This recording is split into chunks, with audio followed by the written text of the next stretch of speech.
Well, hey everybody. I guess y'all see that I'm a little late on the show. Not because I'm running late, but because Google is giving me fits tonight, trying to get stuff to work, and I don't know. Maybe we can pull this show off without any hitches. Hopefully so. But yeah, the delay has been mostly on Google's side. All right, let's say hello to everyone, and welcome to the YouTube Mall Builders Thursday night General Hangout. Thursday's Hangouts are for the general discussion on mall railroading that we all can set a topic to discuss. My name's Johnny Reb. At least that's one thing I'm sure of tonight from Southeast Rails. Thursday's Hangouts are a proud sponsor of the YouTube Mall Builders, the EMAG, the YouTube Mall Builders live show, and the Tuesday night presentations. Go to YouTubeMallBuilders.com. There you can click on live show Tuesday night or the EMAG, and you'll see hyperlinks come down. Live show on Tuesday night. You'll get the schedules there for what's going to be going on. Who's presenting that night? If it's the Gino show or the Barry show, and what they'll be doing, and then the live show too. We got a live show coming up August the 20th. That'll be a week from this coming Saturday. So don't miss that. That'll be a good one. Quite honestly, I think there has not been an announcement on the topic yet. So anyway, the EMAG will be coming out in September, around the middle of September there. So you want to be sure and sign up so you get an email notification. Excuse me. And get notified when it comes out. I want to say thanks for joining in tonight's show. Also, beginning the show, I want to say that Jim in Michigan, his mother-in-law passed away on Monday.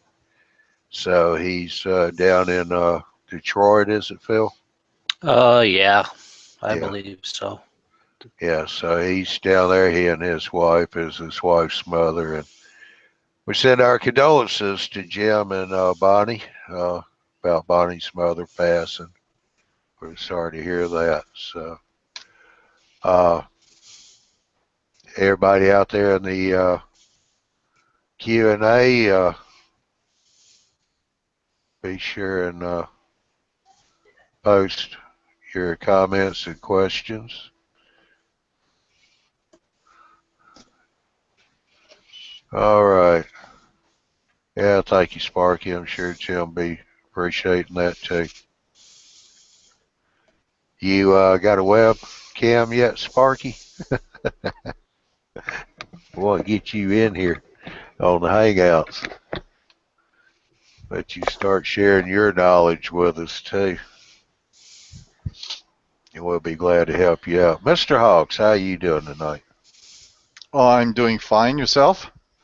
I'm doing pretty good. A little late on the show because of some Google technical difficulties. Is that why there's only 3 of us? Be honest about this, has actually been a slow week. I have not seen this be this slow on regular Hangouts too. There had only been like one Hangout Monday night. Of course, we had the Tuesday show, and after that, there hasn't really been a Hangout going. Hey, Curtis, how you doing? He's over in the Q&A.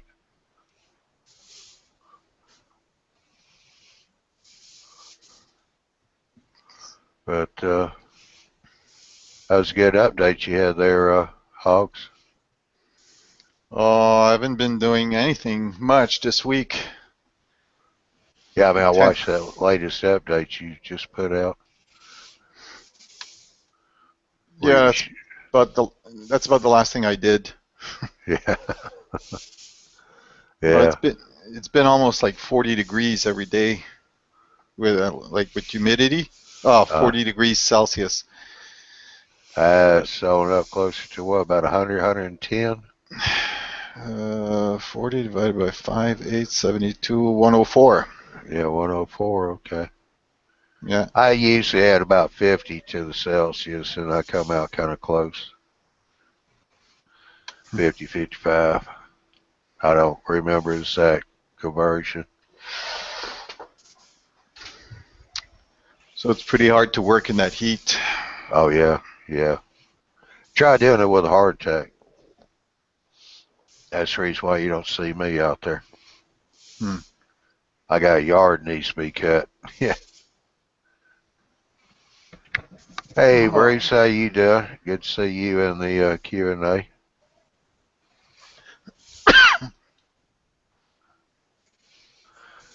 Andy got in touch with me just before the show. He's on his way home, so he'll be in here in just a little bit. Oh, let's see here. I forgot. Oh, see if we can get Mr. Shane in here again tonight.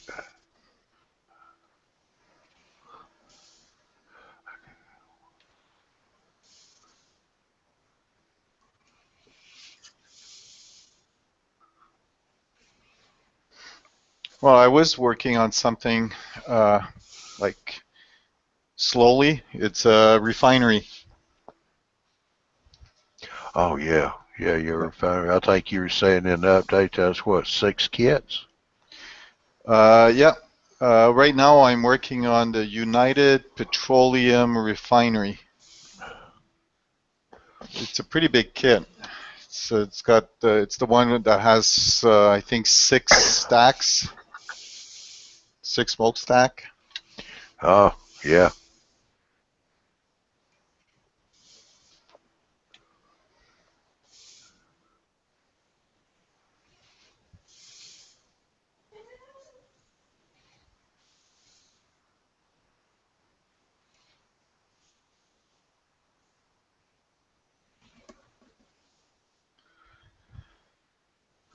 Alrighty. You still there, Hawks? Yep. Oh, okay. All of a sudden, it just kind of went dead on me. I thought I was repeating Tuesday night where I was locking up on Gino.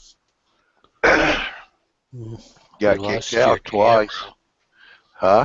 I said, I think we lost your camera. No. No? Okay. I'm doing something here, so I Okay. covered it up. Gotcha. Yeah, there's a link for the panel, Curtis. It's in the comments section. Sparky, tell you what, I can't post my email. I can't type from here in the Q&A, but my email is southeastrails, all one word, @gmail.com. Why don't you drop me an email and I'll see what I can do to help you set up your camera and get you going there. Southeastrails, one word, @gmail.com.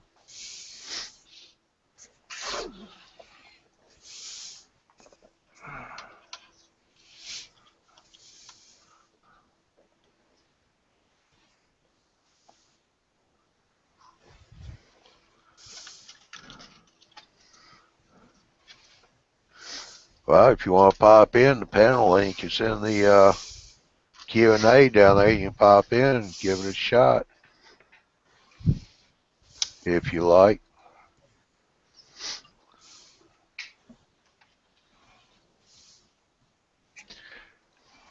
Like Granny always said, no time like the present to figure it out.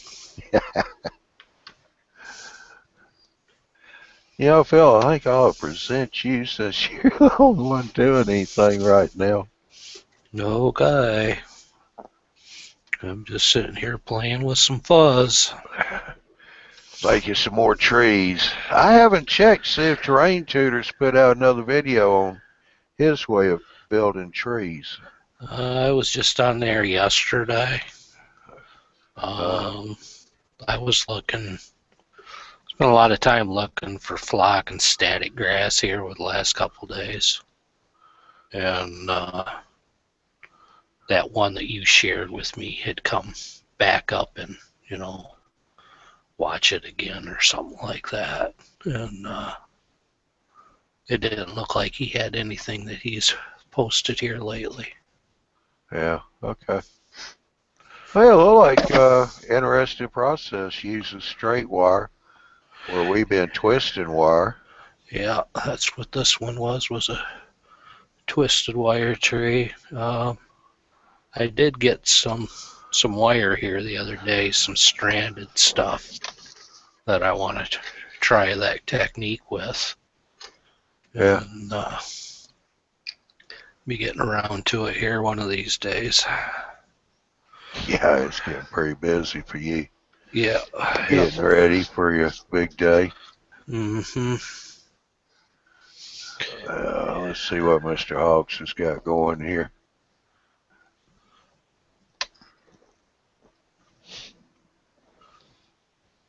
Oh, that piping was a lot of fun, wasn't it? Oh, that's just one piece, so I didn't have to do much. Oh, that's cheating, man. Yeah, but all the inside here had to be done. So Yeah. I gotta walk over to the camera here and see which one he has, because I have a refinery on my side that I built. Yes, they Yep. got pipe work going down the sides too, like the top, or Yeah, same one. yeah. Yeah. yeah, it's gonna be a big one. Yeah. Mine was an older kit, and all my walkways were in pretty rough shape when I got it. But that's mine. A lot of these walkways were bent up and not very good shape. Some of them, I had to like piece together the best that my blind eyes could, but Well, that's still how looking mine. pretty good. Yeah, that's how mine turned out. Now I just got to come up with a way to go through and light this all up with LEDs, Yeah. Now a little short tank over at your left hand. Yeah. Yeah, it's got a ladder there. Is that going to be left gray, or are you going to paint that yellow like the rest of them? This one, and this one back here, that was the actual color that they came, and that's what color these were yellow. Oh, they were already colored for you. They were already colored for me, right? Everything else was silver, and these were yellow. So I painted the stacks white, and this base a different color. Yeah. And so, yeah, I'm gonna leave them just the color they were. Oh, okay. Yeah. Yeah. So, Today I tried something with the base. I painted glue everywhere where there wasn't a dent. And I've put very fine gravel Gotcha. ballast, yeah, so that it looks like it was like a dirt. Right. So I had to do that before gluing everything. So I still haven't glued it. Mm-hmm. I also want to paint it before gluing it. Yeah. Yeah. It's gonna be a job. Yes. Yeah, let me interrupt just for a second here. Mm-hmm. It has been so long. Do either one of y'all remember when you first came in, Google did a verifying? Do you remember what you had to do at that point? I know I just clicked on it, and then it sent me a text message with a code. I just came back into Google, typed the code where it said verify. Yeah. And let me go. Right. Yeah, it's been a long time since I Yeah, so had Sparky. Yeah, Sparky, just try clicking on verify and see if it's looking for an email. Give it your email. or a phone number. It texted me a code, and then I went back to the verify page and did that. But what they do is just verifying that you're not a robot.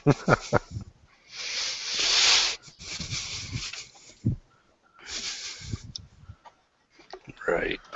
So.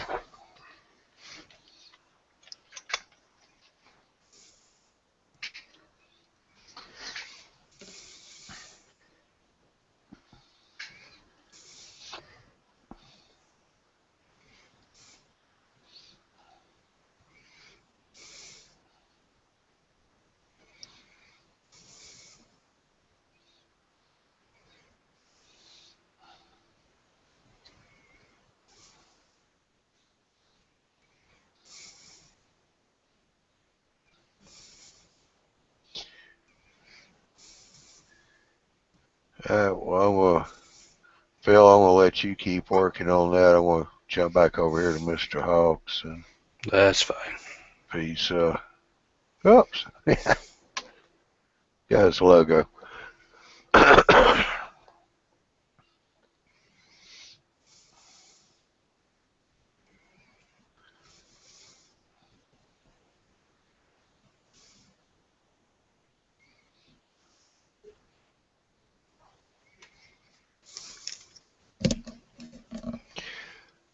Phil, can you just take a quick look at your screen and see what you can tell me you see for Hawks?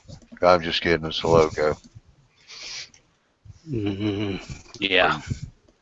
That's all I have. Oh, okay. I thought logo. I thought he had the camera on the kit. Yeah.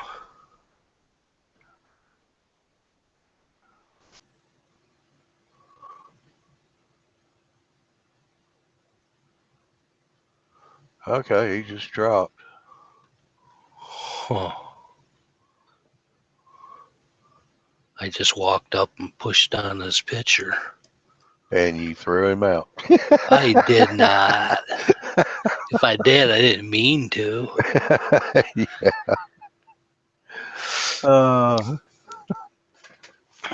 Like I said, this has been a week, I tell you.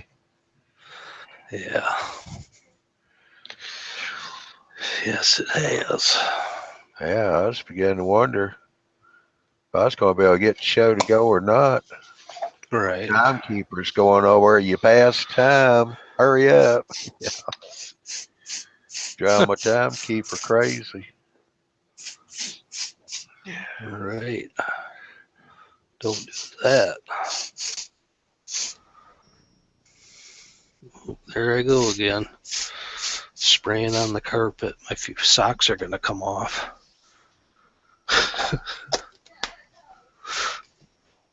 Floor's going to get tacky. What's up, boys? There's Andy. Hi, Andy. Hey, Andy. Okay, Sparky. Did you get my email when I was saying what it was? Let me know. If you didn't get it, I'll see if I can get Phil or Andy or one of them to go over in the Q&A on another browser and type it in for you. Yeah, I can do that.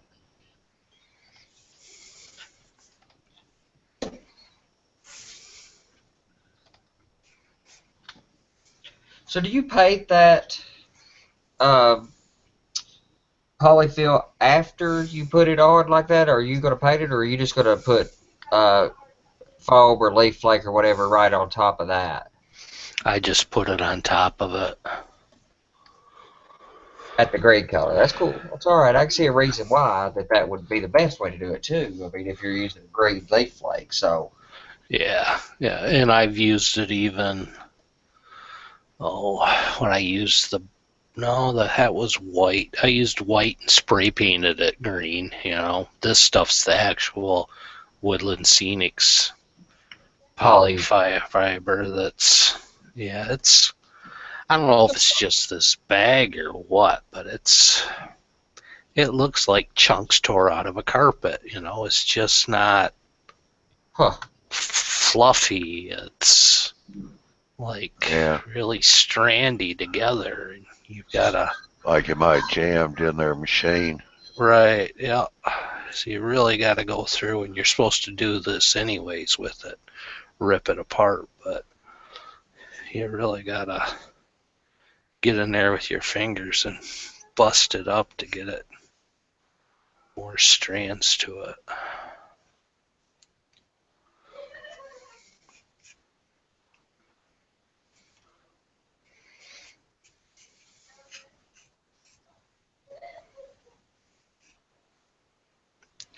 You hear my background noise? Very, very faintly. Okay. But Yeah, I hear her laughing away upstairs. yeah. I guess what I'm going to do is just give everybody a rundown on this month in September. Just did August the 9th with Gino and Miles Hill. Next Tuesday's show is going to be August 23rd. That's going to be the Barry and Mike Tech Show. Barry's going to introduce the pickaxe circuit board. I really know nothing about that other than it's a very cheap board. It's only a few dollars, but it does allow you to do some really neat stuff, animate your lights in your buildings or do other kind of animations too, I think it is. I'll be real interested on that. It's going to be an introduction to the pickaxe, just another one of those kind of cheap circuit boards that can really bring your layout to life and all. September the 6th. That is going to be me, myself, and I hosting the Tuesday night show. And that's going to be with Bill, the track planner. It'll be, I think the last show he did, he talks about operations on the layout and kind of gave an example with several layouts that he had there. So it'll be interesting. He's always got an interesting show, him and Miles both. And that's September the 6th. September the 20th, we'll be back to Barry and Mike. And their show is going to be signal controls on the layout. That'll be how to use the controls to control your signals for changing lights and all that. Actually, we'll tip over here to October too. October 11th to be a Gino show again with Miles Hale. They're going to be on location at Steve McKee. That's an ON3 layout, so that's going to be rather interesting. When's he doing that? October 11th. And that's okay, that's Miles visiting. Yeah. Yeah. Yeah, it's Miles. It's going to be an ON3 layout. That's right up his alley because he had done. Yeah, it's what he used to do was 0-3, so that's cool. Yeah. Then October 25th is going to be the Barry Mike show again, and that's going to be JMRI Signals Part 1. Last time I talked with Barry, he did not elaborate really too much on what that was going to entail as far as signals go, but I'm going to switch over here and present you, Andy. I look pretty good, but I don't know about presenting. Well, I mean, last week you were working on your signs. Yeah. How'd that work out? Pretty good. It's a different kind of. The light's a little hard. So those, and I made them dirty. Hey, yeah. They look pretty good. Now this side I kept fairly thick because it's meant to look like one of those old metal sides. These are fairly large, and everybody thinks these metal sides that were out there look like those little novelty sides you can buy these days that are, foot by 2 foot or something. I remember these signs being on old shut Yeah. down stores when I was coming up, and they were huge. I mean, they were Oh like yeah. 4 feet by 8 feet. Yeah. Big signs. Big signs. I remember seeing them too. Yeah. So I was trying, and I cut that one out of one of these freebie, that freebie building that I was talking about. That's whatever printed buildings you can buy. Yeah. And Miles talks about using these printed buildings, and I'm sure he's right. He's showed some really good results with this, no question, especially for background buildings. And there's some city structures that I think will make a real good filler for the back part of my city scene when I do it. However, don't negate these things for the parts you can cut out of them. Yeah. Oh, another thing, when you were talking about that, Barry was at one of the shows here last year, and talking with somebody there, one of the more well-known modelers. I can't call his name right now, but he would his scratch bills. What he would steal was he'd do those paper printouts of the interior. So, like Right. a restaurant, okay, where you're looking through the window, and you see the counter, the bar counter, and the bar stools, Yep. maybe a table sitting out there. Well, what he did was he print several copies. Okay, you got the first copy, that's your main background picture Sure. that you're going to set in there. All the way back in the back. Yep. Yeah. Then he cuts out the bar and he glues it to a piece of styrene that's Right, been like cut a out. silhouette just stuck up. Yeah, and he puts that in there. That gives the bar the 3D effect against the background main picture. And then, like the table, he would do the same thing like that. He would cut that out, mount it to some styrene, and put it back in there right in the same place. Right, it's the mix of things I think is going to work. So this has a small front. Originally it was a bakery. I don't know what I'm going to do with it. I've got to do some more research on what was there, because this does approximate some pictures that I have of St. Paul around that time period. But it has that cool shop in the front with big windows. Yeah. This one's kind of back in the back, but it's a really beautiful kit, so I want to highlight it pretty well. And I want to do at least a fake interior, like the photo interiors you're talking about, at least that on all the city buildings, because Yeah.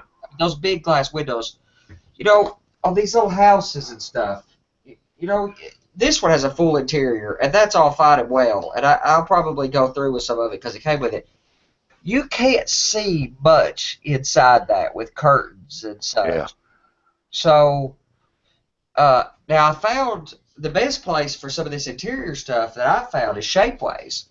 And if you go to Shapeways and search for HO scale parts, you'll find everything in the world from locomotive cabs to full caboose to full caboose, whatever, full freight cars, full all kinds of really cool stuff. But interior parts is the perfect use for 3D printing. I mean, it doesn't get, and I found stoves and refrigerators and kind of key elements that are hard to kind of fake, if you want a decent interior. So I want to do some pretty awesome interiors. Although I'm not building a single model, I'm building a whole layout. So being able to take the roof off from it, look down inside of it, I mean, I got all the interior walls and everything. Being able to look down the interior, that's not my, I'm not, when somebody comes in and walks around the layout, I'm not going to start taking roofs off of buildings and saying, look at how much time I had to waste. That's not what I'm going for. But if you light up a building pretty good, you do want to, you want something to be there. And the light is kind of the thing that, in my opinion, really differentiates. If you can't see much of an interior, and your phone is the best way in the world to test that. But if you light that, it washes out on camera. But if you light it up and look through the windows, you can see there's nothing in there. If you don't light it up, you can't. So, and the vast majority of my structures are going to have, I'm going to have lights in everything. Everything. Unless it's meant to emulate an abandoned building, I put lights in it. So, and I'm going to use these little Arduinos, or I'll tell you what, I possibly am going to use Arduinos. I'm really excited about speaking of upcoming shows, the Pickaxe show that Mike and Barry are doing.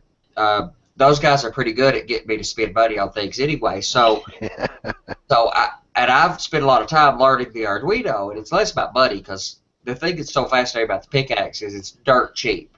I mean, literally, you can't buy a bag of dirt from Woodland Scenics as cheap as you could buy a pickaxe. So that's dirt cheap. And they're smaller, which you can get Arduinos pretty small too. But at the NMRA show, one of those modular guys that I talked to for a while had put an Arduino, the very small version of it that's size of a stick of chewing gum, maybe a little smaller. He put one of those in the base of all the structures on his module. Granted, he had an 8-foot by 2-foot module to work with, but there was a dozen buildings he'd put these little chips in for $3 a piece, so each building had its own light sequence. And that seems... The thing I say is it's very hard to animate your layout. The thing I hate that feels fake to me a lot, that dilutes the illusion, in my opinion, is the lack of action, the lack of it looking like a living thing. A model railroad, when trains aren't moving by, looks like a diorama. It's entirely a static display.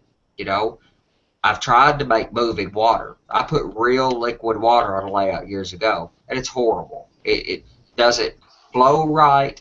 You know, it doesn't scale correctly. The dynamics of scaling down water and gravity and, you know, fluid motion and all that stuff, you know, that it doesn't work right. Now, if you put oil, like mineral oil or something, it'd probably be better for not, it wouldn't stale and probably, you know, stale and be a problem with smelling and such anyway. So maybe that would work for liquid water, but the one way I found to do animation that's not an entirely separate hobby, like that guy down in Australia, Lauren, he does Animate FX, ANIM8FX on YouTube. Just, I mean, he's built all these little guys that their heads turn and their arms plays. They're playing banjo and dogs that turn and things that move. He's done all kinds of, I mean, in a moving locomotive going down the track, he's got a fireman that turns with a shovel. And as he spins around with the shovel, the firebox lights up a little bit. I mean, it's fascinating. But that becomes your entire hobby. So lighting is one way I found to add some life. Yeah. But I mean, I'm interested in these road systems of moving cars, and I designed this module. It's got a road system along it, so I could put one of those.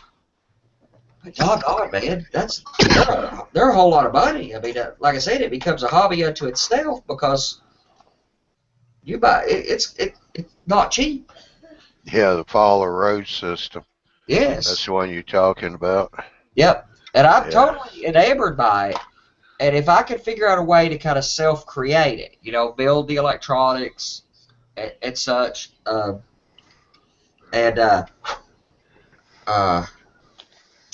Patterson had done a few things here lately on his channel for Model Railroad Hobbyist on YouTube with a guy doing a couple of different months in a row of a guy doing remote control HO scale vehicles, you know, real remote control driving them. I want to do that. That's not my hobby. But they talked about some of the places where you could get European shops and stuff where you could get the motors and gearboxes, etc. If a man could buy those parts and just build it himself and not have to buy $1,000 worth of follow road system stuff, and it's just following a piece of wire, so that's cheap. Yeah. But if you did that stuff, you could probably do it economically, but I'm not dropping $1,000 on it. Tell you that. Yeah, it's a little over a year ago, maybe a year and a half ago. There was a British modeler. For whatever reason, he has up and disappeared. But what he did was using the little ball chain. Yeah, like you pull chain on lights. Okay. Yeah. Kind of like the little balls. Yeah. Well, whatever you can say. Yeah. He took that. He bought a big long length of that using, I think, copper tubing or brass tubing anyway. Yeah, and he made his own road system. And he hooked his vehicles to it. It took him a little time to work out how to get to move. You know, he made his own gear drive, you know, for it. He used like a servo motor or whatever. Yeah. But he actually got it to where he had a truck that ran across his layout down a road, went down to the end, and actually looped around, turned around, and came right back again. I might have seen that. I might have. Yeah, but once he got it all done, because he worked on it for a while, the biggest hang up he had was the gear part to, take the chain. 'Cause he did a like a drum and just looped the chain around it one round, Right. and using that to drive it. And he finally got it figured out to where it was working without jamming up on him. And but he just, I mean, he got it working. It worked, decently well. But then all of a sudden he disappeared. Anybody checked on him, make sure he's all right? No. That it's a tricky business. Again, you could do a lot of different things if you have a whole lot of money or unlimited money or unlimited time or unlimited space or even have a very small layout where you could focus. But if you're trying to build an entire decent sized layout that operates, you're going to spend a lot of time trying to figure that out, or you're going to spend a lot of money just buying it. So I've designed mine in such a way is that if I figured out the future, I could go back. Yeah. It's got an ability. I showed you that little tunnel system it has to disappear and move between modules so it's not visible all the time, because I don't want a slot car track on my layout. I'm not interested in that. If I can't do it realistically, Yeah. Curtis posted up here, you need some light in buildings so when you run at night there's some extra light. Oh yeah, that too. And And life is the key to it. A layout looks so stagnant, and if you look at life, I mean, you go out rail fanning, everything has so much movement. There's critters rustling in the bushes, blowing, and trees are blowing back and forth. And I've tried to make everything very flexible and nimble so that, so possibly I could put fans behind the fascia and have some airflow, which is nice in a room full of guys, operating to have good airflow anyway. But my hope is that it will make some of this stuff have some, some of the greenery have a little life to it. But easiest way I've found to do that's light buildings up. I mean, lighting, and not just light them up statically, but have those lights animate. So, as morning comes, you start, first coal runs go out at 4 a.m. By 4 o'clock in the morning, you've got some bedroom lights on. And as you're cruising through the little town, stopping to get a helper pushed behind you or whatever set up, a few lights come on in the downstairs of a couple buildings, and you got a shop or two that are opening up, and their neon signs are kind of starting to blink and light up, and the street lights are going out. Life. Yeah. Sparky 107 put up here, Blue Town does great things with water and teaches it rivers all the way to the oceans. Yeah, he did. And what he does is similar to the way most of us do it. Like my little creek and some of the other water I've done in my past too. It's still stagnant. It's resin is what he uses a lot. This is Mod Podge, but it doesn't move. And I tried on a previous layout to do live water, real water, and it worked. And it didn't leak. I sealed the basin, and it worked functionally. And it looked okay. When I first did it, I was fascinated with it. But as as time went on and I looked at it more, it just doesn't. Like I've said before, I don't care how, I'm really meticulous, but I don't care how meticulous you get. Some things don't scale. Gravity doesn't scale. Friction doesn't scale. We can't do everything exactly. We have to manipulate. I mean, even if you had unlimited money and space, you still can't scale down. I don't care how much money or space you got. The laws of physics rarely adapt to model railroaders. Dave and Mr. Hawks, either one of y'all do NCE? No, I'm on Digitrax. I've run NCE before, and I don't know how to consist like the question was asking. Yeah. Okay. Yeah, I also run NCE, but I have no idea. I'm not there yet. Yeah, I've sent an invite out to Chris. See if I could get him in here because he could tell him Oh, just yeah. in a matter of minutes, you know, because with the NCE, I know it's really not that hard. That's one thing that NCE kept simple, you know, on how to consist and then actually go in and stop the consist and just pull the engine out and run it by itself. That's kind of the claim to fame for NCE. Yeah, and then go back to the consist without having to change everything up. So Chris or you, Johnny, actually did a video last year sometime with Chris on speed matching locomotives. And I'm pretty sure that he talked about, and he did one of the best jobs I've seen on YouTube of explaining speed matching in a very easy to understand, easy to replicate way. And it's one of our videos here on the community. It's of Chris Healy doing consisting and speed matching, and I bet you he covers that. It is NCE, and I bet that video covers it. Yeah, Sparky, go to the YouTube Mile Builders site on YouTube, and we got playlists in there. Check the Tuesday night playlist. You'll probably, like Andy was saying, you'll have to go back into last year's part, which is only about maybe 10, 15 shows. I would say August, September would be where I would look, somewhere in that neighborhood. Yeah, and look for Chris Healy's, because, yeah, he did a thing on speed matching. And he may have something in there about doing the consist. Because that's the whole point of speed matching. And like I said, I watch a lot of YouTube and a lot of model railroading of YouTube. And I subscribe to 1,000 YouTube model railroaders on YouTube channels. Chris Healy's presentation for how he speed matches using an accumeter, that speedometer, speedometer. That's one of the best explanations of speed matching that I've seen. It's good. Yeah, Sparky just put up Chris Healy August 2015. I figured it was about like that. Good deal. Did you get my email, Sparky? Oh. Hang on. I was going to paste him a link. I'll go do that right now. I'm going to drop it in the Q&A. Yeah. Sparky, Andy's going to drop my email in the Q&A for you. Give me an email. You just your email address? Is that what he needs? Yeah, southeastrails@gmail.com. Oh, yeah. You can't hide from me, brother. I got all your information. Yeah.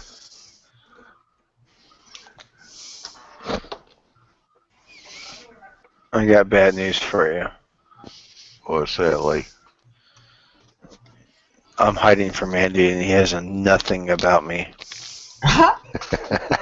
Hey, listen, talk all the smack you want to. You know it's dangerous to mess with computer hackers. Sparky just put his up there. Phil, that is one heck of a tree you got there, dude. That reminds me of that movie I watched, Avatar. Oh, yeah. I don't know if I've ever seen Avatar. Yeah, I watched that. It's a good movie. It's all right. It's not bad. Yeah. I think this is my tree, Lee. Oh, okay. You make yours better than mine. Okay, that's all right. Yeah. That's all right. When you build trees, you start out smaller, and you get more. You just move up and up and up, and they just. No, what he did was he practiced with mine. Yeah. So, okay, I'm gonna send these to Lee. Now I know what I did wrong. Right. So, That's right. Mama didn't raise no fool. That sounds like the same thing with me and those turnouts for Curtis. Oh, did I say that? Yeah. Get paid to learn. Oh, I'm going to hear from Curtis now. Oh, yeah. Be on his death match list. No, I know. Well, never mind. I'll talk to you later on about it. Yeah. Yeah, he'll be in the Q&A in just about 4 seconds. No, I was talking about Phil. I don't get a What? chance to talk to Phil. Phil's been real busy lately, so. Well, But all right, Sparky, I got you. There's my email right there in the Q&A. So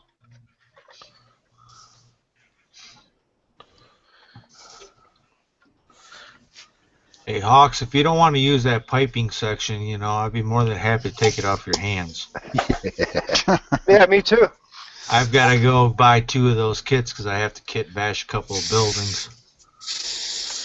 And that's all I need is the piping section right there that you have. See how nice the guys in this community are. Always trying to help a brother out of their stuff. Take advantage of another brother. Something like that. Hey, Hawks, I got a question. Did you put that together or did it come like that? You mean this part? Oh, never mind. Okay. Yeah, never mind. That answered my question right there. see, we messed up, Hawks. We should tell everybody that, yeah, we built that pipe by Oh, yeah. pipe. Yeah, I know better than that. I've already built 2 of them before. Pipe by pipe. I could build you the same thing for $100. Yeah. yeah, I'm hoping Sparky that on your email address, Yahoo is YHOO. Yeah, but he's in Canada. Yeah, that's the reason why I'm asking.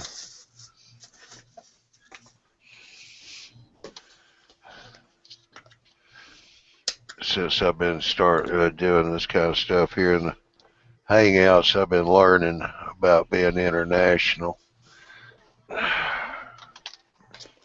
Phil, I don't see no squirrels or birds on that tree yet. Lee, don't go there. The only squirrel I know is you. Hey, no. Go back to Wally World. Yes, sir. I did get some pretty decent looking little white metal pigeons. I'm trying to figure out how to put them on a telephone wire on the model. That's a little tough, but I think that's something we really miss in the hobby. Is not, the details are what. The world's a dirty place, and our models, our railroads, rarely reflect just how dirty the world is. I just showed a thing to Jim, I think it was, not too long ago. Bush makes a kit where you could buy little details like that. And I'm not kidding with them. You could actually put squirrels and trees on and birds on that tree. Yeah. Bush. Bush has stuff like that. Yeah, I plan on trying to do that. I'm trying to replicate. I've tried to put the birds on power lines. I'm definitely going to put a few on the top of this house, which is why they came with this kit. But I'm going to get more of them. And now put them on power lines is a little tricky. You can't put them out in the middle. You have to put them close to a pole. But well, my local hobby shop hung up on me the other week when I called them up and asked them. I told them, I said, hey, I'm looking for some HO scale ants. I wonder if Shapeways does any pigeons or anything like that. Being in plastic, it'd be lighter, probably glue a lot easier to your power lines. Absolutely, and that's another good example of what be done with. Yeah, I really ought to get some plastic ones. There's some people price makes them. So I just mentioned Bush right now. They do make them in plastic. They're not the cast metal stuff. It's actually plastic. that's I say I'm against plastic when it comes to a lot of things, like, building kits or whatever, but you've got to use the right medium for the right job. I think wood does a really good job replicating wood. Wood does okay at brick, too, but I'm really fascinated with this plaster stuff. Ron Kleiss had about scared me off at one time because he had, spent a few weeks growing gray hairs trying to build that plaster structure, but it ended up looking great. I mean, he's a heck of a modeler. So, but all right, you got me fired up now, Andy. So now I'm gonna look for my bush. I'll show it to you guys in a second. I even got lizards and frogs on this thing. I mean, you would have to have a beyond a magnifying glass to even see this stuff. You know, people say, what's the point of this or that? You can't even see it, or it's all about what you're trying to accomplish, though.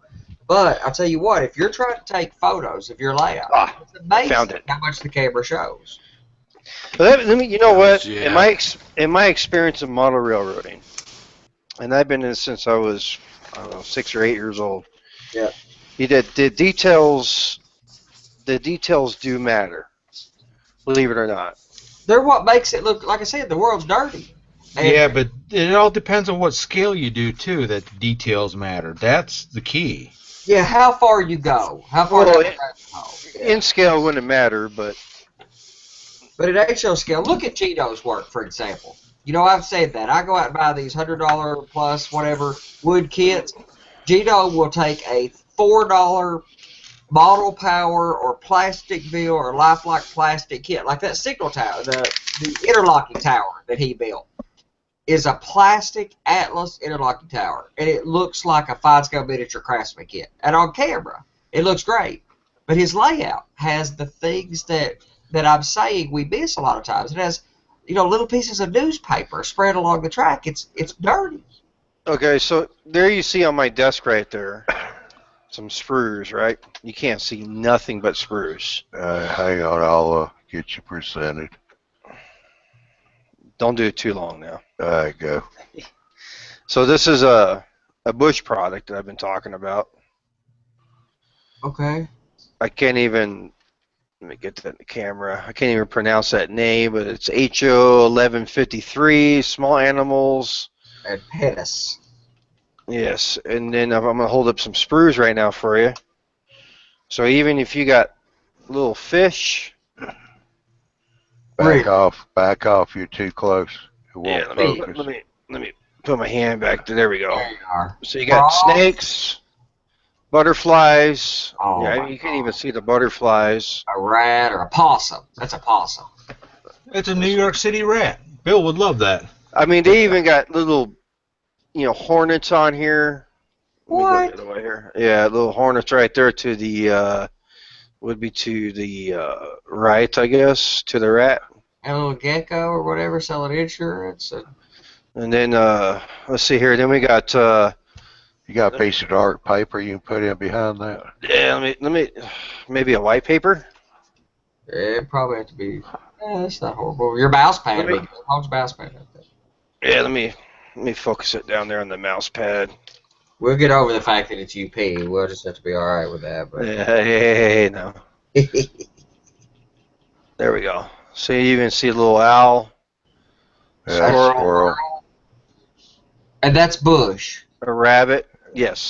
Take your hand out from behind it. Yeah. Oh yeah. Better. Yeah. Was. Oh, you guys can see it better. It's blurry on my screen. So. It's blurry on ours too. Yeah, you say. Backup's up. It works better the more you back. There you go. There you go. Wow. They're really good too. Cleaning them up won't even be. Armadillo. Yep. I mean, there's like all kinds of stuff. This is just one little kit that I bought. I think I don't know what I paid for this. I'm gonna order that kit. There's no doubt. 10, 12 bucks for it. Yeah. See here you go. Here I got the color image for you guys. So how many critters comes in that box? This is 4 each, 2 each. Because there's Let's two of those I can't use, of course. And, I can't use an armadillo. I mean, the fish should be cool if you're making a river scene and you want to get that effect of some fish in your river. Right. A lot of people do that with slivers of aluminum foil. Let's see, 1, 2, 3, 4, 5, 6, 7, 8, 12, 13, 14, 15 on this one. So I got 4 of those. That's 15 on 4. That would be 60. Yeah. 60. So if I could use roughly half of those, I get 30 or 40 critters. You get about 80 little critters in this $12 box. That's awesome. That's going to make a huge difference, and especially if you're modeling the country, out in the rural like I am. I mean, for crying out loud, you even get a. See if I can get it in there. A little frog right there. Let me, a little frog right. You see right there by the snake. Yeah. You even get a little frog. I mean, that's just crazy, man. My wife's all, I'll paint those for you, and I'm like, sure, go for it. Well, yeah. You can get You mean JGT. you mean they don't come painted? I mean, no, they don't. Nuh-uh. Let me get my HO ruler out. Let me see if I can find my HO ruler. Where did it go? While you're doing that, Sparky put up here, best place to get animals is eBay. They sell them by the 30s. All right. Good to know. Also, he's got up here, one thing we miss is manhole covers. One of the things that is every day but who mauls them? Kathy Mellett just posted a video yesterday. Yep. Where she did the manhole covers, the street drains at the curb. She, parking meters, because right now she's doing a road diorama scene. Looks good too. Posted, yeah. Vector Graphics or Vector something does laser etched wood, and Stephen Bennett done a review of a bunch of their products that look really good on his channel. Yeah, but the only problem is, Andy, with me and you, we're doing transition, sort of a country setting. Yep. You know, I mean, they didn't have manholes there, so. No, I have a small town in my, and it will need a few, but and I'm starting to think about what I've got to do for that town. That's the next thing I've got to do. And even as small town as it is, because it was a small town, it's still a small town. It's still a lot of doggone buildings. Oh, yeah. But even on my little narrow layout, it's still going to be, it's like trees. You consume so many trees. But I bet this little town will take 40 or 50. As picky as I am, they'll be. Yeah, I was going to present you. You got something else you was going to show? No, that was it. Little detail parts. I mean, I got a lot more, but I haven't got them all out. Look at that owl, the picture on there of that owl, how detailed that is, and how doggone hard that will be to paint. Well, look at it on the spruik. Everything's coming up in focus now. So you get 4 of these sprues and then 2 of these. This is for the owl, and I think you get 2 owls. Yeah. Yeah, armadillos. Owls. Looks like. You get a couple birds, a couple rabbits. You get about 8 rabbits. 2 armadillos. A bunch of butterflies, couple 2, 4, 6 snakes. You get some lizards. 2, 4. So there's 4 on each sprue. There's 8, 12, 16 fish. And I don't even know why they even bother putting the hornets or bees or whatever they want to call them. Really? Yeah, oh yeah. Okay. I'm pretty doggone picky, but a bee, that's crazy. That's really small, man. Yeah, because you need to check out Kathy's post on that. You were talking about the litter. She used camel tea leaves that she grinds up. Yep. Makes good ground litter. And she even took paper, cut it up real fine. I think she even put it in a grinder and ground it up again to get it even smaller. Yep. On that road scene, she sprinkled tea leaves down the center of the road and the paper in with it, and then just took a paintbrush and flicked it back towards the curb. It looks great. She put her glue down, and then she went back and started flicking that stuff both ways on the road towards the curb. Are you talking about the lady that just did the how to detail a road recently? Yeah, okay. Kathy Mellett over in England. Yep. Johnny's going to have her on a show coming up soon, on a special early morning Saturday show. That's going to be a must watch. Yes. Yeah, no, that better be an invite. Yeah, when's that going to happen? Towards the end of September. Okay, just so I keep an eye out for it. Yeah, we'll be posting that up pretty good. We gonna get the professor involved? No, this is British. Yeah, we're just going to do Kathy this time. Got terrain tutor too. Yeah, We're you guys gonna watch him? Have you guys we're, seen Trade Tutor? No. we're He's gonna do a show with him. he's not a model railroader. He is a war gamer, or warhammer is what they call it. But doggone it, he's great at his shows. His YouTube is great, and he does a live show thing. He he's a heck of a scenery modeler. I mean, Yeah, that's the reason why we got him. yeah. And people ought to go check his YouTube channel out because he's Yeah. first class. Andy, can you do me another favor? Sure. They're asking if somebody could post Kathy's link up. If you could do that, please. Sure. Yeah, we'll get back over here and see what Mr. Hawks is doing. And she does a lot of water modeling, a whole lot. And she's, she's done magic water versus Envirotex, which is what I'd always used, and Mod Podge, Woodland Scenics products, and how to model streams and culverts. And I mean, she does all kinds of stuff. And I met her up at the NMRA show, and she's a super nice person I too. don't want to hear that. Oh, sorry. I tried, man. I tried, but you weren't know. fooling around, flirt with them other girls, and I just. Yeah, I was on the road up there. Is this the NMRA lady that had a booth to herself? No, she was just hanging around the NMRA front. She's a European coordinator. She's the NMRA coordinator for the European division. Okay. I thought you were talking about Leslie from the NMRA because she's a heck of a scenery modeler too. Really? No, I haven't seen her stuff. Yeah, let's see, at the indie show, she was down there by the lunch tables where we were supposed to meet at 1 o'clock. She was down that second row, like second or third one in. Why didn't you say something while we were down there? No kidding. You're telling us this now, 2 months later. Yeah, Leslie came up. She did the Ann Arbor show several years ago when I was up there helping out with that stuff, and she's a great modeler. Do you have a YouTube channel, or is there some way we can find something about her? Let me see if I could track her down. I think I've still got her contact information. If not, I can always call up to the Ann Arbor Club and talk to Andre and get it from him. Or at least, if she's got some pictures of the net we could look at. I'm really trying to turn my scenery stuff up a notch, and I've been watching a lot of my techniques are the way Europeans do it, grass mats, a lot of static grass, etc.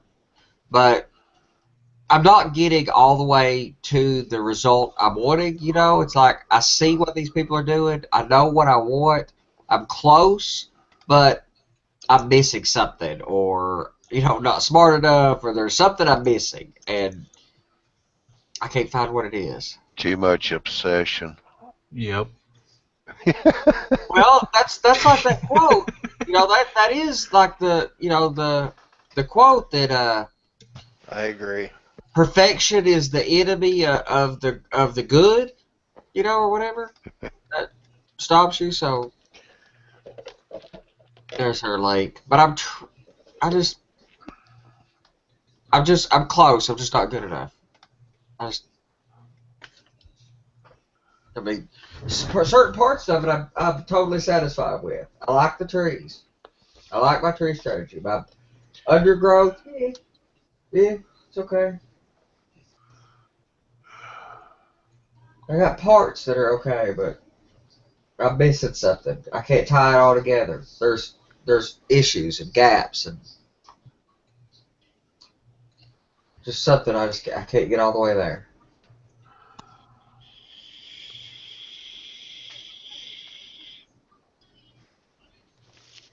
If you're picky like me, that difference will annoy the crap out of you. So.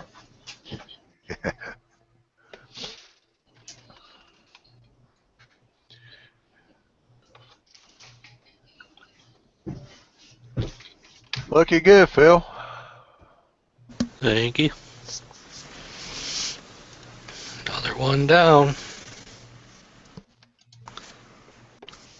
Looks like you're still standing to me. Yes, it is. Thank God.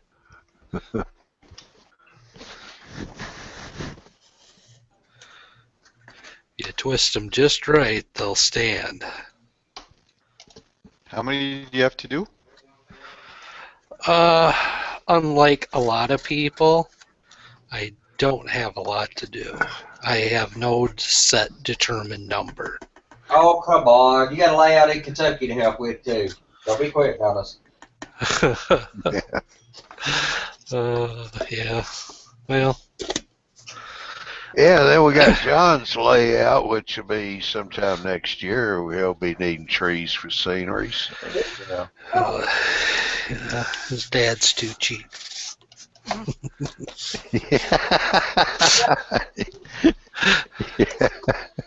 Yeah. Pretty hard to argue with it, Johnny. They'll feed you. They'll feed you, yeah. Yes. He'll put you a cot out there in the barn. Yeah, as long as you stay up to the front end, the horses can't get to you. Oh, my God. I don't know. I'm really You sleep up there on top of the pontoon. You get that stuff in the oven? Yeah. Yeah. It's hard. It is hard, isn't it, Phil? As long as these things take. I mean, my trees are quite different, but they're probably a similar commitment of time to make. When people talk about, how much it costs to do one, it's hard to put a number on it that's anything close to reasonable because it takes a long time. Well, the wire itself, let's say there's, $1 worth of wire, probably $1 worth of latex on it, just about a full bag of that lichen that's ground up, that's like $4, almost $5. Ground up lichen. Yeah. Okay. That's what this is ground up lichen. Huh. That's what I've been using on all my trees. Even my pine trees that I made, I used it on it. I had not thought of that. Hey, John, I'll be back in a few. All right. Well, yeah. You need me to take off or? Well, if you're just going to be gone a few minutes, I mean, we really don't have a full panel tonight, so yeah, you can just mute. Okay.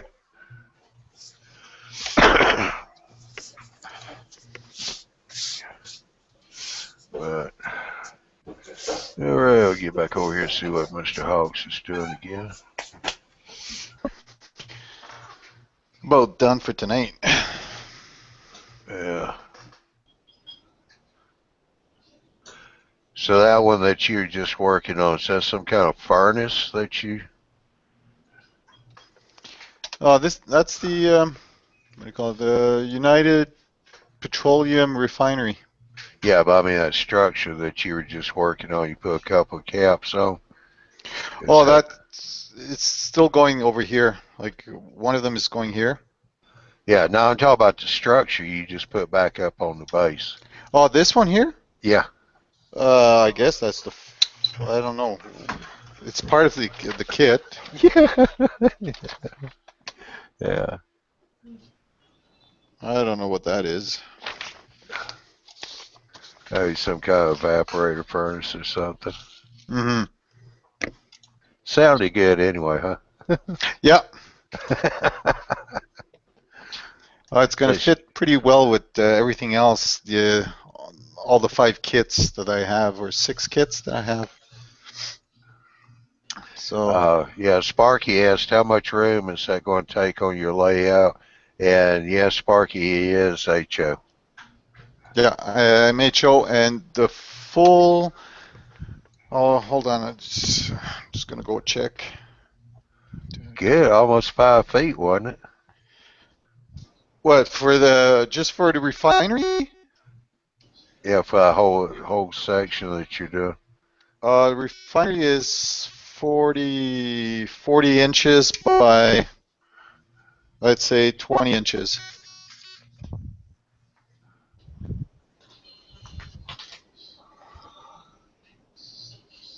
Yeah.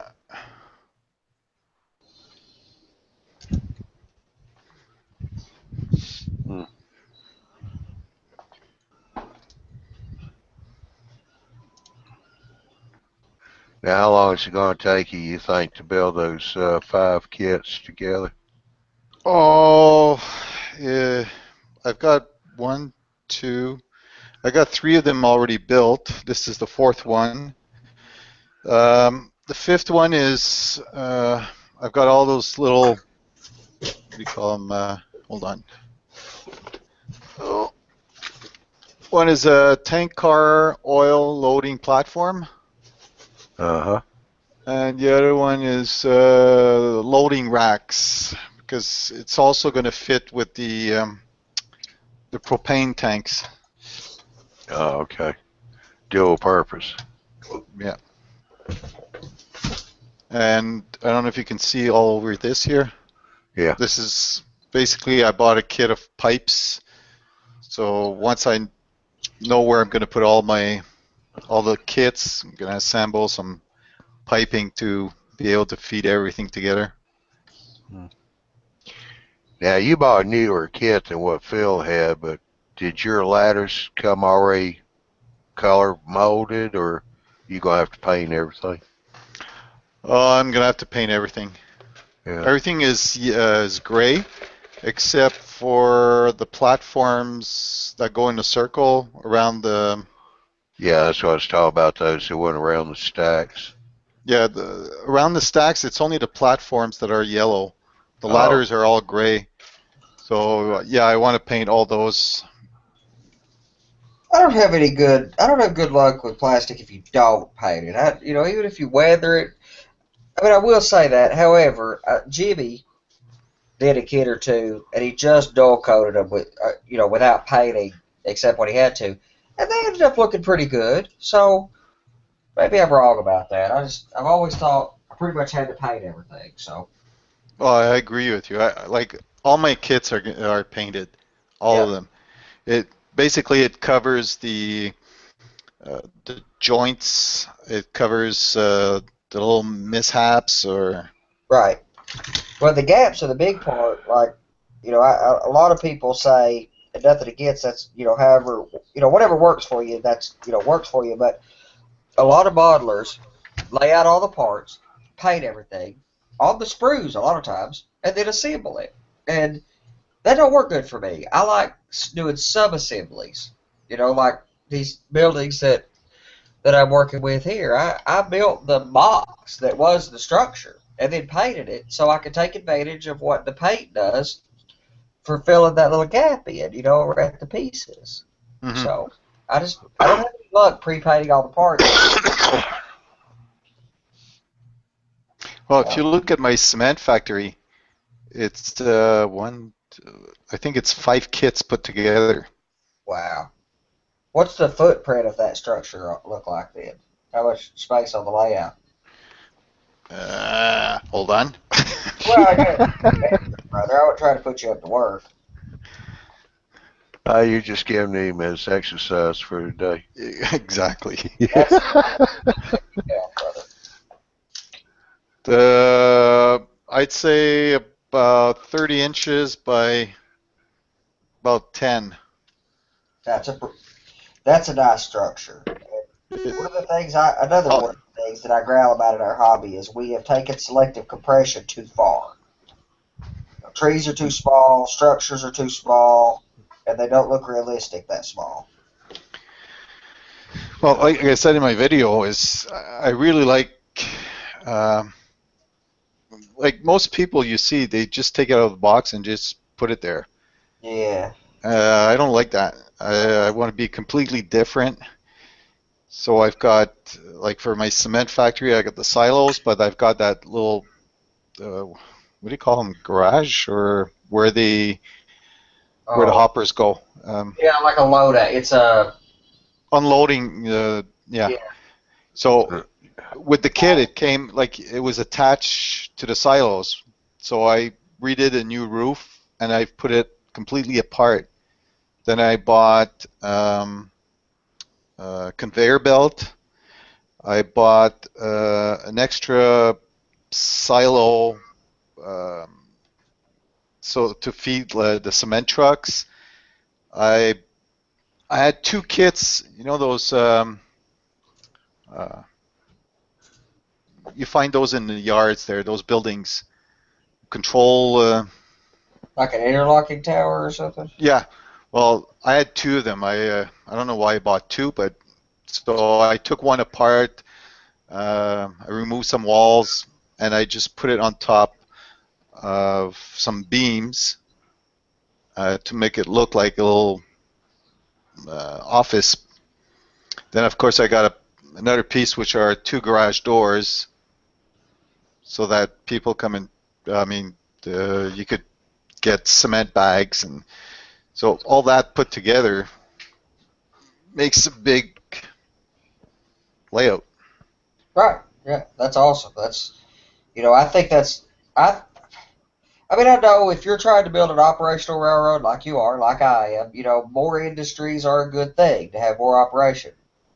But part of the reason I really like, a lot of the reason why I really like industries that are large and have multiple sidings is you can still build a believable sized facility or industry or business without reducing the amount of switching operation you could do. But you see so many model railroads that have a little building with a spur, and people will put a boxcar or two on it, and there's the building sitting there is not large enough to unload that boxcar into, let alone to have manufactured anything in it.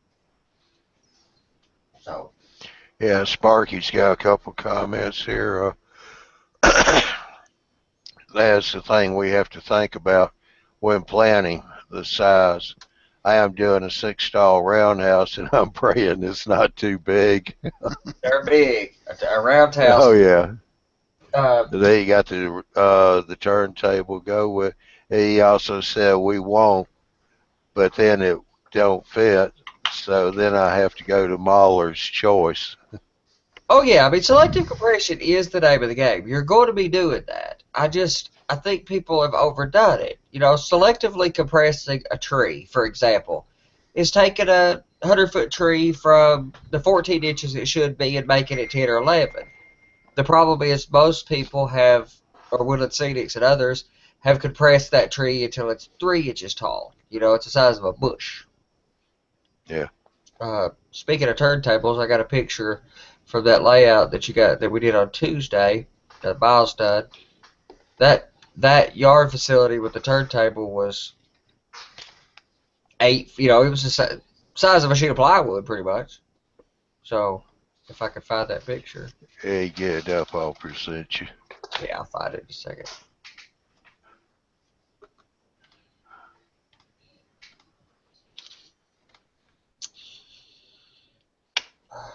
Mr. Hawks, real quick. You're the newest one that's joined us in Hangouts. Do you have to do anything specific to get your camera webcam to work when you start getting in Hangouts? No. It goes on automatically. Yeah, just plugged it in, put your software in if you want to use that. I was just thinking about that. Oh, I know what it is on the verify. That's Sparky's joining the YouTube thing. That's the reason why he's got to do the verify so he can get in the Hangouts. Okay. I'll get with him. I'll get with him in the next day or two. We'll get it working. All right, Andy. That's all right. That's just show you how big that thing is. That seat is 5 foot deep. So you figure that section of layout is basically 5 foot by 5 foot. Now he's got a couple main lines going through on each side, but that facility and his engine facility is 5 foot on one side, maybe 3 foot on the other side down by the yard, and about 8 foot long, which that has diesel too. That's about 3 foot deep right there, going into the yard. That is diesel facility, which is not horribly large, but that is a doggone big facility. You want to do a roundhouse, it's going to take some space. Yeah, that's just a 1, 2, 3, 4, maybe 5-stall roundhouse he's doing there. Yeah, it looks like No, 6 under roof. Yeah, So. 1, 2, 3, 4, 5, 6, 7, 8. Yeah, That's it looks an like 6 8-stall. of those are going to be under roof, and 2 of them are not. So it's 8. I agree that 2 of them are not under roof. I don't know. You might. Yeah, it's 8 under roof.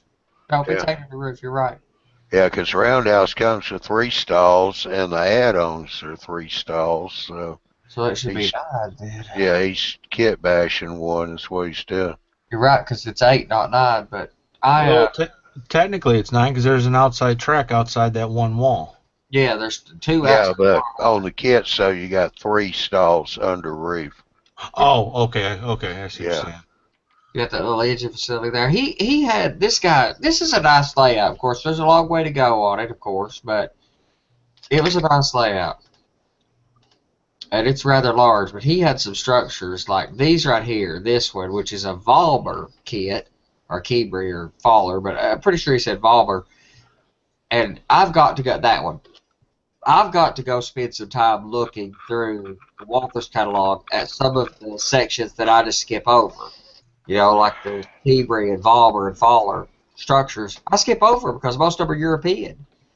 But that's a gorgeous structure. But it's got that. I mean, he did nice work. It was a nice layout. It was large, but it had the largest aisles and largest space to work in of any layout I've ever visited. And that power kit that he talks about it in the video from Tuesday is a Volber kit or something like that, and it's exceptional. Yeah, he added the conveyor belt to the end. Oh yeah, speaking of conveyors, you were talking about, Hawks. I found a provider that makes some. I've got to use quite a bit of conveyors. You know, I model at Coal Country, so conveyors are a big part of the business. And I found a company producing brass conveyors, and they have etched brass. They have some etched brass bridges and some other stuff, but doggone, they're high dollar. They're really proud of those bridges. But those conveyors are not too bad, and etched brass would, especially if it's close to the front of your layout, would be exceptional.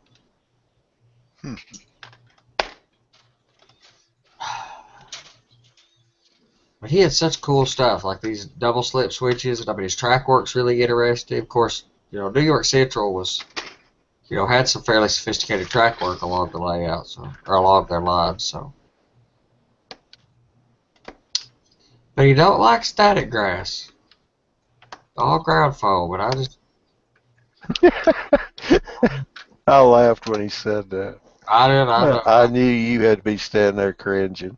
Well, honestly, I never go back and watch, the videos that, that I hang around. But this one, I didn't get to listen to it as much. I got to talk to him for a few hours before we cut the video. But, I missed a lot of the show because I was running around poking people in the back and moving cameras around and stuff.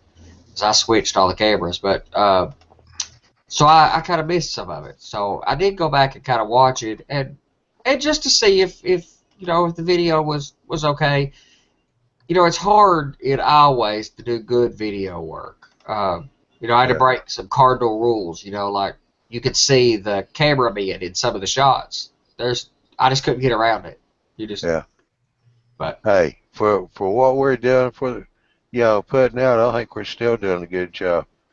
Oh yeah. For his salary he's paid for.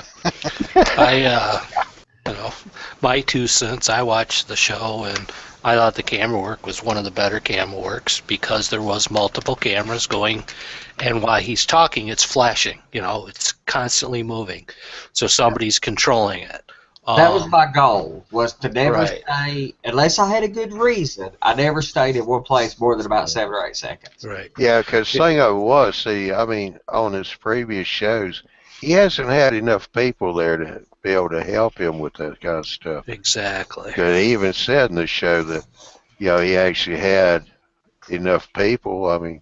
His wife, Russ's wife, were on cameras. He had a friend there that was on the camera too. So. There was 4 cameras. We had 4 total cameras to work with. 2 totally portable and 2 really and Miles has some exceptional gear. Really nice gear. He's coming back to Louisville next year, so I'll help him there again too. I may run over if he wants me to. I may run over to Kansas City. I will volunteer if he wants me to help. Because I really like, cranking up our production quality on our shows here. That, the mics. Yeah. I wish he'd use the handheld mics because they seem to just do a better job. But I know that you're dealing with wires, more wires. So many wires. All the cameras have a bunch of wires. But you're right. We had nothing. We had no camera problems. Every problem we had was mic problems. Yeah. Right. Well, those mics are probably 2.4 gigahertz, and as you well know, you get around in a layout behind all that fascia stuff and all, because that's what I figured out it was towards the end when we were losing the cameras. Russ would turn one certain way, and his mic would drop out. But when he turned just 6 inches, 10 inches, all of a sudden it come back up again. Well, they were all the way, when we were really having the mic problems, they were all the way back in that back aisle. Yeah. Was a ways away, but it was through a lot of layout and a lot of fascia or a lot of backdrops and just, Yeah, I think Sparky's already gone, but he was saying, don't save a sheet of plywood or I'm in trouble. He said he had about 3 feet. Oh, it's tough. Sorry, that's what I was saying. That's why I wanted to use that example, because that was a well laid out layout. It was efficient. The front track was right against the aisleway. The back track was right against the backdrop. I mean, it was as tight as possible in there, and it was large, relatively large. I don't see much of a way to get around that. I've got to put a turntable on my layout, but it's a fairly small turntable. It's just a 90 footer. So, what is that yellow stuff? Is that what are you working with, Phil? It's more of the lichen. 2 different colors. One's an orange and one's kind of a yellowish orange. Huh. So I'm just putting some little bit of fall color on top. You're modeling. Yeah, I'm modeling. Well, so you're modeling fall. Yes, you're modeling it. You're modeling fall, obviously. Yes, yeah, I'm right at the beginning. That's my goal. That's the springtime. No, right between summer and fall. Yeah, fall. Yeah, okay. Early fall. Just as certain parts of the trees are changing and. Yeah, here's getting a little bit of color, but. Right. Still a lot of just the green. Yeah, Carter's said that he's got a turntable. It'll take some space if you go more than 3 stalls. I'm back, John. Alrighty. I turned your camera off.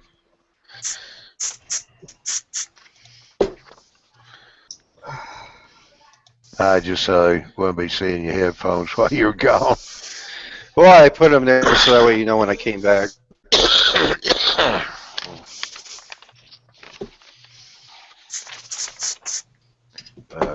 What you been up to, Dave? Just trying to stay afloat. Let's get rid of that. Been rather busy, so you hadn't had much time for the layout, huh? Yeah, no, I mean, I did get some work in this week. I don't know if. Let's see if I can Oh, yeah. Wow. So, ended up. I got my favorite person here. I forgot. Hey, Lee. Oh, no. You need a shell? No.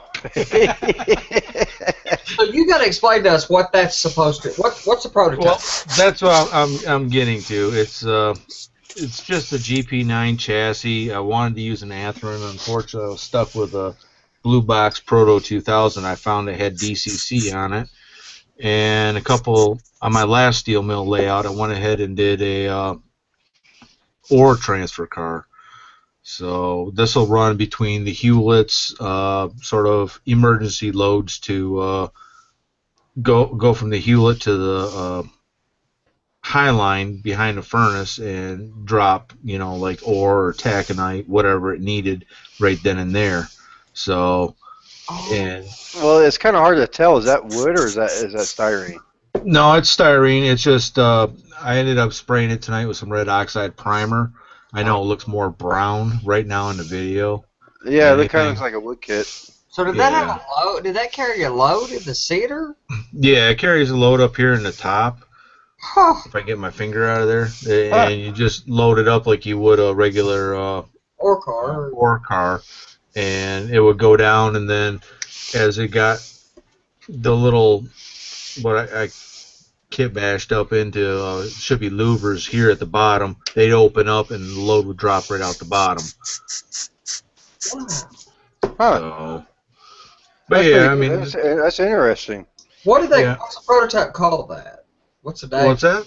What's the What would the prototype have called that? That Just a transfer car. But That's it's all it is. So it was powered on the prototype and had a cab and. Yep, you could run it from either direction. I've still got to do some lighting and everything else on it, and you know, That's really. I got to pop a couple holes for some lights yet, but and there's still a few other things. I mean, I got to put vents on it, so the engine can breathe, and a few detail parts, but for the most part, it's pretty much done. That's some really good work, brother. But I built one of these on my last steel mill probably, 10, 15 years ago, and like, well, I want another one, but I couldn't find the locomotive chassis I wanted. That was the roughest part. So no manufacturer makes a kit like that. Nope. And probably over, because I'm not going to be spending a whole lot of money for about the next 3 months, so I'm going to start scratch building a ladle transfer cars and all kinds of custom equipment that you would see on a steel mill layout. Guess what, Dave? So Next month they'll come out with it. Yeah, that's trust me, they haven't come out with it in 10, 15 years. They ain't gonna come out with it now. Curtis wanted to know, Dave, who made that power plant? The chassis. Yeah, that's Proto 2000. It's the blue box. So DCC on board, but no sound. Yep, DCC, no sound. There's really not a whole lot of room in this once you go ahead and start kit bashing this thing, because I mean this chassis, the Atherin didn't have these big old weights here on the ends. They were more open. You can take a dribble and tear that off, but. Well, yeah, I can. It's just I have an issue with this one. It doesn't like my 4% grade going up the helix. Oh yeah. Yeah, the one usually going up, one of the drive shafts will bind up, so this one's permanently going to be stationed down with the steel mill. Don't need to go up the helix if it's just transfer, so it wouldn't go up the helix. So. Well, if it had to go to the mine to get something, but normally they wouldn't do that. But I like to be a little different, and that's why I figured I'd run it up to the mine occasionally. But it just don't like my helix. So they would run that without any connected cars behind it, right? Correct. So does it have couplers on it? Nope. Okay. Took the couplers right off, and just blocked it off. It actually has where the coupler was on the front. I ended up putting another board up over it. Yeah. But I'm using the other part behind it for like a plow for across the rail, so that way when stuff would fall down, it would just shove it up like a cow catcher. Yeah. On a steam locomotive. Yep. So, but yeah, that's about my extent of what I've been doing for the last week. Hi, Mr. Hawks. Thank you for coming in tonight and letting us watch you do some work on your refinery there. Okay, thanks. Sorry, I gotta go. We'll see you next week. All right, yeah. Not all of us got day jobs. Have a good one. Take care. Bye. But yeah, I mean, it's got the proper weight in that. Once I get this thing, now that I've got the paint for my airbrush, I'll go ahead and I'll start getting some detail painting on it and really get it weathered up looking good, and then I'll get a load put in it. just get it on the layout, get it running. Hopefully by next Thursday I'll have it on there running 100%. So you gonna put where you gonna put it? Taconite? I haven't decided yet. Yeah. I mean, you could make the load removable. Take a little piece of foam core or something and make your load, so you could make it removable. Although, Right? Yeah. Yeah. I just haven't thought about it, and I don't know if I'm gonna do ore or tack, one of the two, but sure, gonna do something different, and that's different. then like I said, I got to start working on the ladle transfer cars. I've got a couple of 060s sitting here, diesels that I'm gonna cobble up. So You got to scratch your ladle cars too. Did Walthers not produce those when they did the steel industry? no, the only thing they did was the Larry car and the locomotive to push the Larry car, but it actually was just a dummy. Yeah. So, and I really don't like the looks of it, so I'm going to change that around as well. I still have to build a coke pusher for my coke ovens, the chute guides. How did that work on the prototype? How did they shove into there? Because shove it under the coke oven, that's got to be, you're at a point in the range where there's a lot of ambient heat, right? Oh yeah. This is where the computer in the train room. I have all my old photos I found of my old layout, and I just haven't got them transferred to this computer yet. Yeah, sometimes you gotta show us those for sure. Sometimes. Somebody's being eating a lot of frosting. Oh, let's see here. Yeah. Here we go. Okay, let me drag this here and come back. Oops, what the heck happened there? Huh. Okay, let's see.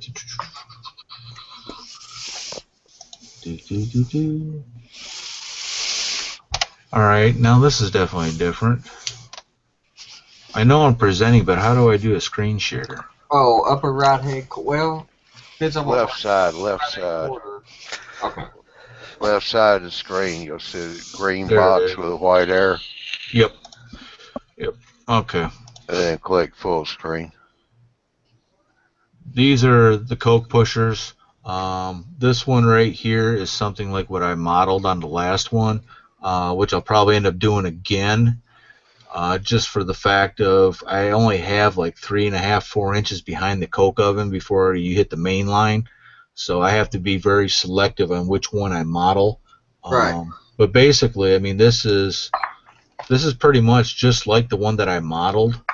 They're really small. It's got a ram right here that usually you'd have a machine rolling up and down the coke oven on the one side, and it would remove the door, and then the ram would go through, and normally the arm sticks out probably, I don't know, about another 5 or 6 inches past this, but it would push the coke straight through. So like a pole, like polling cars, like they used to do. Exactly. Yeah. You've been really researching this. Well, I modeled this for probably 4 or 5 years, back in 2000 to 2004 or 5, before I went to ON30. And like I said, half this stuff I've already built. I still have a lot of my old documentation, but I also had a very good mentor before he passed away in 2010. That's all he did was steel mill stuff. He never even worked at a steel mill. You're not planning on doing the Coke machine or the girl, are you? No. Okay. Yeah. See, here's the ram, Andy, that I was talking about. I mean, you can see how much longer this thing is. Oh wow. So I mean, it gets, depending on how much room you have. I really wanted to do a full size pusher, but I just don't have the room being in an 8x8 around the wall. So yeah, it gets difficult to try to model something that huge. Yeah, I mean, you can see, how massive these things are. You know, but yeah, right here in the background, this is the machine that would actually. There's a second unit that rides alongside this, right up and down here, and it actually lifts up, unlocks the doors, pulls the door off, and then this slides down in its place and rams out the Coke.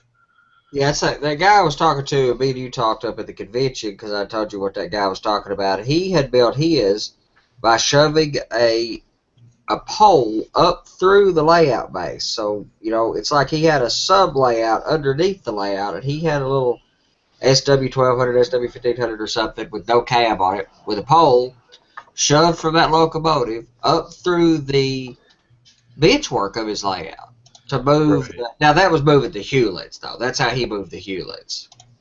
Not, you know, not a polling car. Right. I mean, there's a lot of good, especially over in India and that area. There's a few coke ovens over there that really have exceptionally good photographs for detailing. I found. Huh. Right. Yeah. I mean, you can see the coke batteries here. You know, there's the arm with the pusher.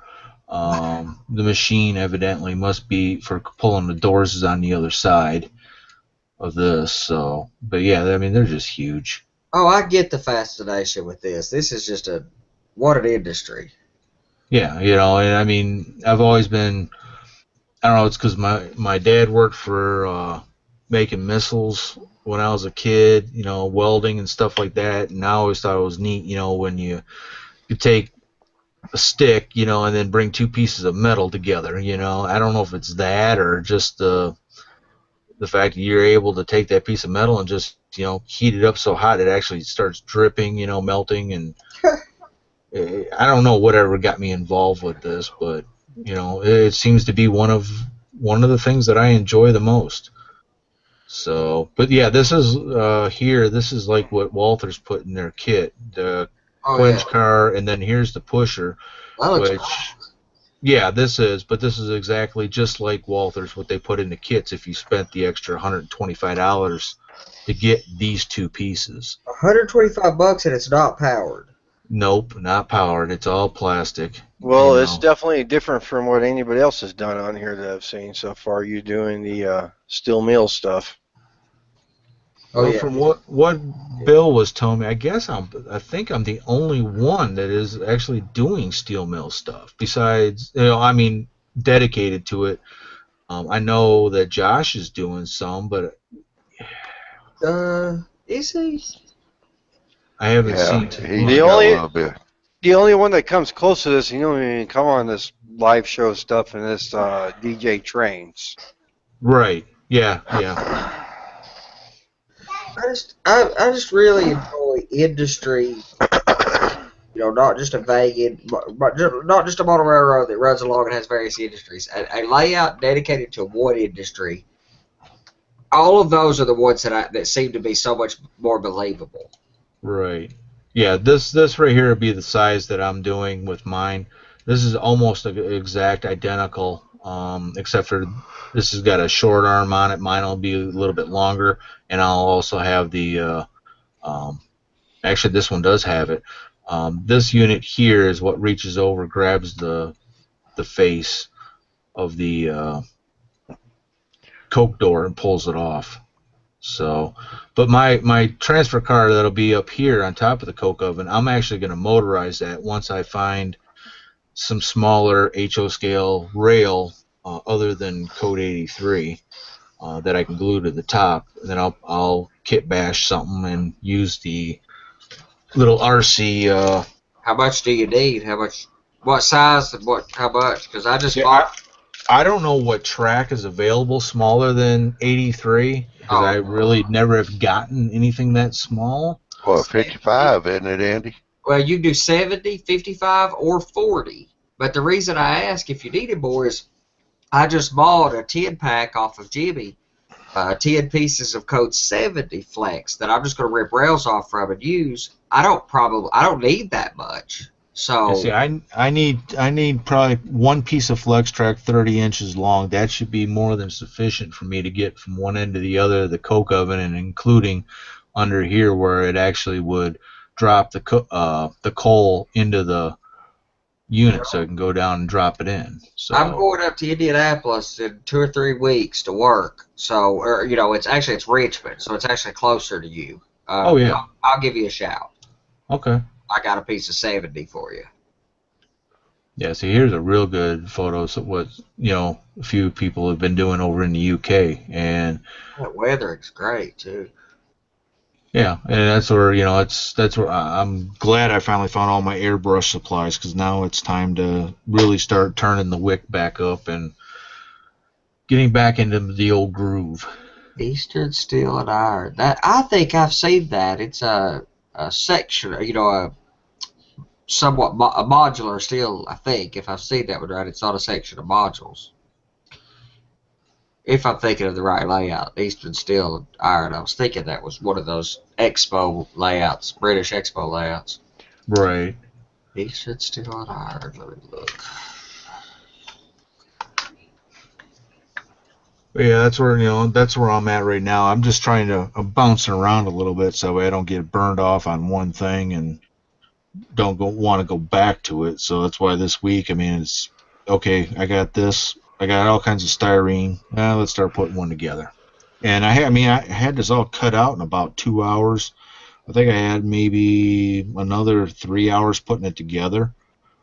So looks great, man. It's just so unique. So I just I thought that primer I got was actually going to turn out red, and it turned more brown than anything. But okay, so this one's just going to have a different shade to it, But it'll get there. yeah, I'm always jumping around. That's what I do. Well, that's what the acid rain did to it. Yeah. But my biggest challenge, though, is actually going to be getting the motors and stuff for the transfer car to carry the coke to drop into the holes here in the top of the coke battery. That's where my problem's going to lie, because I need, it's got to be real low rail, and then I got to figure out how I'm going to motorize, and that's what I was thinking with the RC car gearing that I got for the Hewletts to work on. I'll probably end up having to get something like that, and then just mounting a couple of gears to the top and let it run back and forth with an optic sensor at each end so it automatically reverses itself. Using servo motors. I don't. Well, these are for helicopter motors, for those ones that the FAA's yelling about. Yeah, the drones. Yes, and that's what these motors are for. They only pull 3 volts. Oh, okay. And I think they're like a 1/4 amp. So I figure I use this. As long as I can get it weighted right, and I only need one motor, I'll build a gear to try to set between the wheel sets, so that way it'll be just like a pendulum clock almost. It'll run one way, and once it hits the optic center, or optic sensor at the other end, it'll turn itself around and come back. I seen that model train show, God, probably 15-20 years ago, and I thought that was cool. The guy had it up on a table and just ran from one end to the other all day long at the show. Yeah. But I had no need for it, so I didn't look into it. Now I got a need for it. I wish I would have looked into it. Yeah. But yeah, it's about hindsight. Yeah, it's definitely going to get a lot better. I've got my blower engine house now scratch built up on the wall. I still have to get some windows for that at the top. But now I can start running some piping and all that fun stuff. So, and that's where I thought seriously about on the coke ovens. I thought about like this guy here, taking a door off and then painting it, with a hot coke, with a guy poking at it, So But it all depends on how far I want to go. That's the key. I mean, you could get it down to detail where you could actually recreate that with the LED light if you want. Well, right now I'm looking at some L wire. It's basically like fiber optic. I'm trying to get a hold of this company in, I think it's in China if I remember right. I'm waiting on a response back, but I'm trying to see if they have it in a certain color, and if they do, that would help out for like the flow coming out of my blast furnace, going down to the cars or the slag dump cars, or torpedoes. I hate to bring it up, Dave and John, but I know DJ did something similar to that. Not like that, but he did. Sorry for the background noise. He did something similar where they dumped the leftovers where it left. He recreated something like that. It was I can't remember what he used, but you have to watch his videos, and I wish I knew, but Right. but it looked like that though. Yeah, he was dumping slag off down the hill. Yeah. And he put the red light. Yeah, and I've got the LED bulbs to do that. I know how I'm going to create that for my slag dump. I could dump two of them over there at a time behind the rolling mill. But it's just that's going to actually be a fun project to do. It should be really easy and go quick. But it's just getting this L wire, to where it actually looks like flowing metal. That's the key. I mean, before we used to use, the heck is it? It's the fluorescent color. It's almost like an orange, orangish red. But if you used UV lights and you were doing mostly night running, the stuff would glow and it actually would look like molten metal. It would light up the area. Yeah, oh yeah, it definitely would. When you turn the lights on, in the room, it would just go to looking like a pink or something. What that guy's about ready to poke at. Oh, that right there. I mean, all that. Yeah, I mean, that's what it would look like. Once you got the lights out, it would definitely glow. But I don't want to use the paints. I mean, technology's here. So okay, I want to use what we have out there. LEDs, L wire. Fiber optics, whatever it is. Yeah, I like that L wire. I think I'm gonna try some of that for some signs. It does a pretty decent job of replicating neon. And yeah, in 1950, neon was all the fascination. They were just amazed by it. So, I mean, even in small towns, they had neon. So. Well, I'll tell you what, y'all about ready to wrap it up? Yep. Yes, sir. I was a little late getting started, but can y'all see that splash screen or not? Let me click on you. Shows you're presenting. Oh, wait a minute. Let me present, but it's black. I got a black screen. Yeah. I got the YouTube model builders dot in the middle. Yeah. Let me see if I can get this going again. Refresh, Johnny. Refresh. No. There you go. There you go. That's not working. Now you got the splash screen. Yep. Yeah. This thing has been nothing but a problem all night long. Since Tuesday. I watched the Tuesday show too. Yeah, really. I had a heck of a time getting this thing started tonight. But,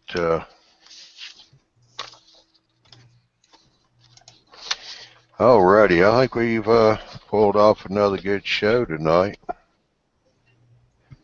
Gone from refineries to steel mills. Well, you were short-handed. There's not a lot of people out here, so thankfully you got the talkers in the group. Yeah. Alrighty, well, we've got another good show in the can here, so we're going to go ahead and wrap it up. I want to say keep checking in on YouTubeModelBuilders.com website for all the latest news and info on the Tuesday night presentations, the e-mag, and the live show schedules. The live show is once every month. That's the third Saturday. We've got one coming up August the 20th, I'll be Barry and Big Bill hosting. Tuesday night presentations are kind of every other week.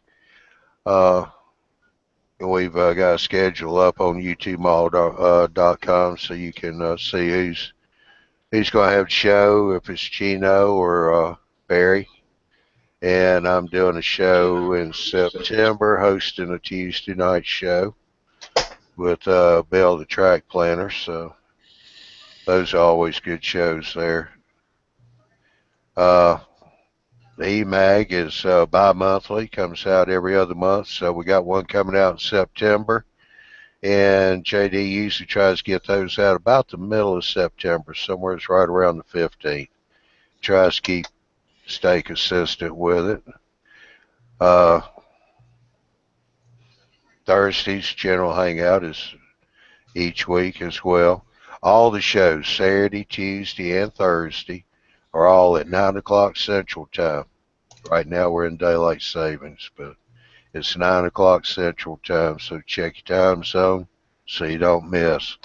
They are recorded shows. They are put up on the YouTube channel, YouTube Mall Railroaders channel on YouTube, so you can go there. We have a playlist for each one of the shows, so we keep those. Every time a show comes out, we put it in a playlist, so you can go back, check your archives for specific shows or whatever. And that's always a good thing. In fact, Sparky tonight, he went back, check a show that Chris Healy did, I think, on consisting with NCE, so that helped him out. You go to the website, sign up for the E-Mag magazine, so when it does come out, you can get a notification. That's a PDF file, so you can play it on a wide variety of different devices. So once you download it, doesn't matter where you're at, you got time, you can read the E-Mag. It's good reading. I want to say thank you to everybody for participating in tonight's show. David, appreciate you being in the Q&A. Also, Sparky 107 was here. Curtis was in the Q&A tonight with us too. Also want to say once again condolences to Jim in Michigan and his wife Bonnie. Her mother passed away Monday of this week, so they're kind of busy with that now. But anyway, I want to say thank you, Phil, Lee, Mr. Hawks was here earlier, Dave, Andy. Appreciate y'all coming in, being on the panel. No problem. Thank you for having us. Yeah. Yeah, my camera's took a dump again. Thank you. Yeah, it just went out. It won't come back on. Thanks for having me, John. Earlier. Yeah, Lee. Yeah, you're in here too. Appreciate you coming in. Yeah. Appreciate the show and tell on the animals too. You said that was from Bush. Yes, sir. Those are awesome. Yeah, I have to go check those out. They were pretty neat looking. All right. Appreciate it, ladies and gentlemen. Thank you. Have a good weekend. And we shall see you next week. Goodbye. Yep. Bye.